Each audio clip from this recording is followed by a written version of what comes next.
You might know today's guest from her viral remix of Robin Thicke's Blurred Lines, but that was just the beginning for Devon Cole. Less than 2 years later, Devon has carved out a space for herself in the music industry, proving her exceptional talent with singles like Nobody's Baby and, of course, Witch, the feminist anthem that now has over 60 million streams. This is Advocate Now.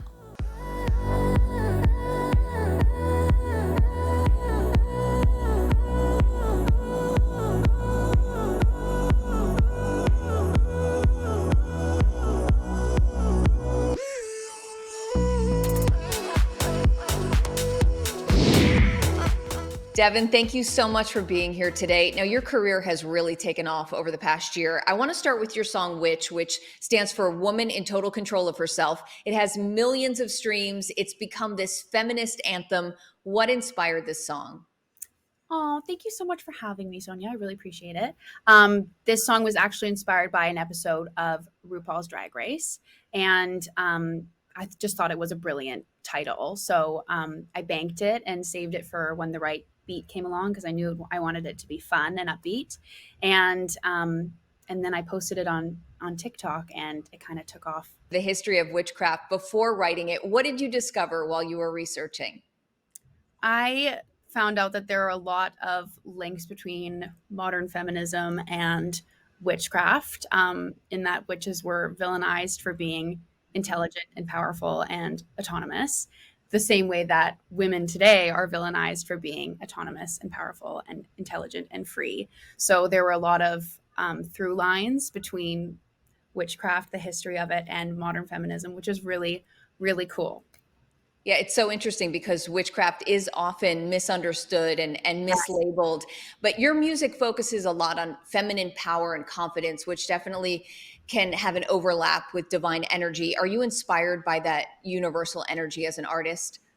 Yes, I am a manifester through and through. Yes. I have a manifesting book. The documentary The Secret actually saved my life more than a couple times. I totally believe in divine energy and speaking to the universe and asking the universe for what you want, and that the universe has your back, and it has all of our backs. I agree completely. And I'm sure that has a lot to do with your success. I've seen it so many times. And I want to congratulate you on your new single, Call You After Rehab. You said that this is your most vulnerable release yet. What would you say made this so different from your previous work? I think this song every song comes from my heart, but this came from, I would say, the deeper corners of my heart. So far, I've been writing songs to kind of prove to myself that I can write them. But in this song, I wanted to be kind of more autobiographical and introspective and let my listeners a little bit more in on me and my life.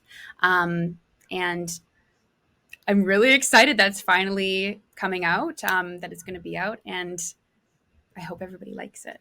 And it also dives into heartbreak and relationships, but it especially focuses on the relationship that you have with yourself. And I know, self-love, self-care, they've really become buzzwords, but what does self-love look like for you? Self-love, that's a wonderful question.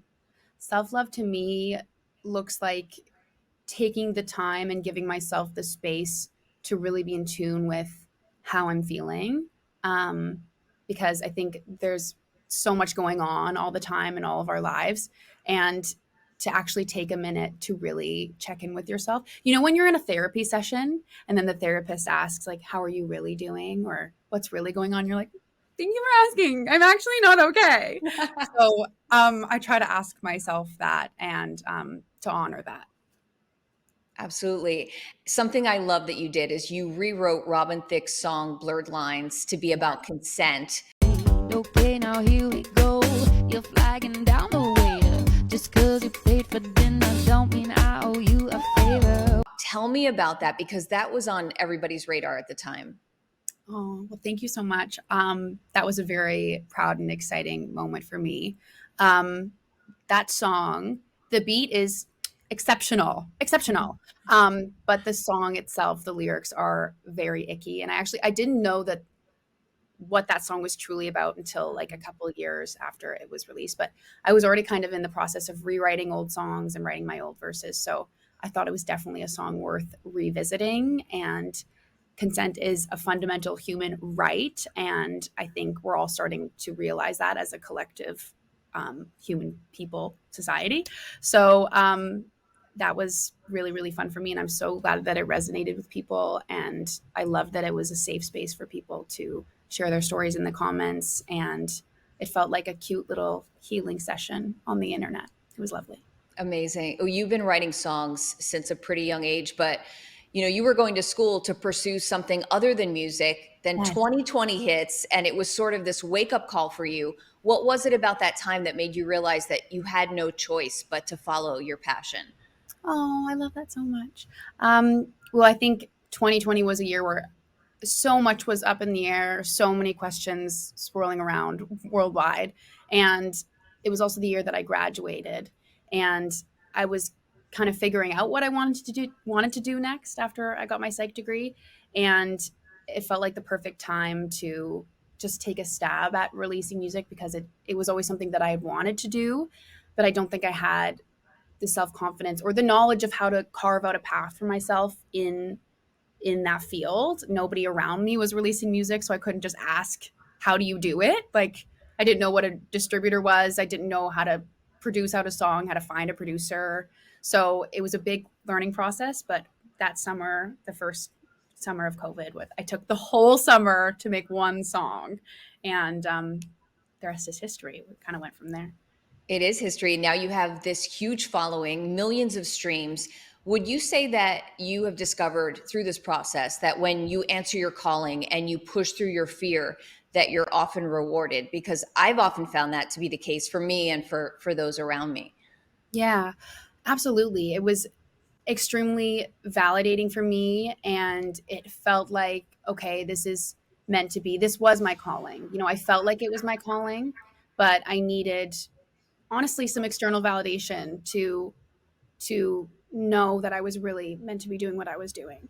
And I think it is a sign for anybody out there who's wanting to create a career path in the creative industry that it is worth it and it is possible.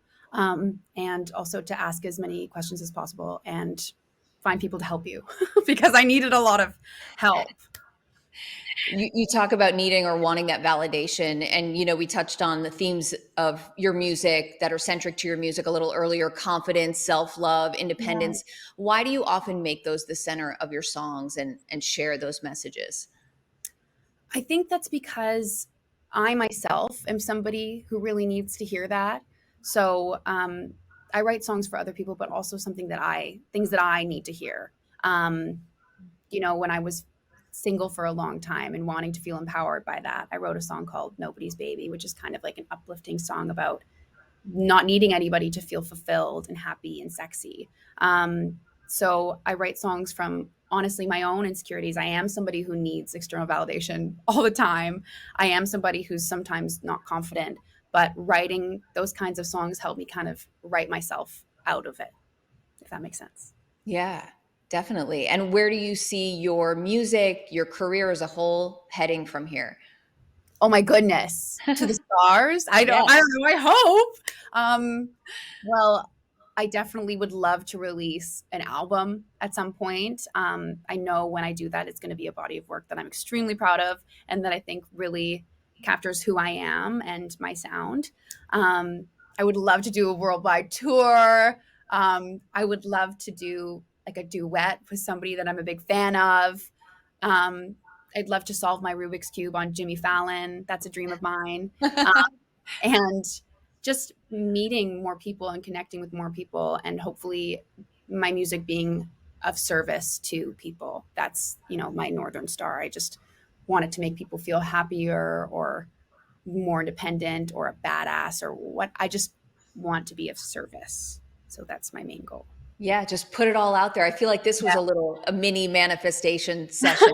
We don't put limitations on ourselves. The sky's the limit, right, Devon? Yeah. You have to really talk things into existence. You truly do. And you need to believe that they will happen. You can't just say it. You need to really, truly embody it. Yeah. Yeah. Devon, thank you so much for being here. Everybody, be sure to check out Devon's new single, Call You After Rehab, which is out now. Thank you, and good luck with everything. Thank you so much for having me, Sonia. I really appreciate it. Thank you. I'm Sonia Baghdadi. Thanks for watching and advocating. For more stories and content like this, visit advocate.com and advocatechannel.com.